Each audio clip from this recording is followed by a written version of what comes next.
భూమి అంటే నెర విడిచిందంట. ఏంటంటే చెప్పండి, చూడండి ఏంటంట, భూమి నెర విడిచి ఉన్న పాటున వాళ్ళని, బ్రతికున్న పాటున, జీవం ఉన్నప్పుడే అలాగ లోపలికి వెళ్ళిపోయి మరలా భూమి కలిసిపోయిందంట. భయంకరంగా కేకలు వేస్తూ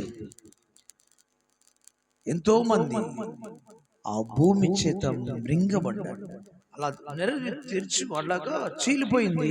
వాళ్ళందరూ లోపలికి పోయారు, భూమి మళ్ళా కలిసిపోయింది. ఎంత దారుణం అంటారు, ఎంత కఠినం, ఎంత బాధ కలిగి ఉంటుంది. ఉన్న పాటున బ్రతికి ఉన్నాడు, జీవం ఉన్నప్పుడే వాళ్ళు భూమి చేత మృంగబడ్డారు. అవి భూమి ఇలా వస్తూ ఉంటే ఎలా ఉంటుంది మనిషి? అలా కేకలు వేస్తూ చచ్చిపోయారు. ఒక దినాన మందసాన్ని ముట్టుకోవాలని చూశాడు. పాపం మందసం పడుద్దని ఉజ్జ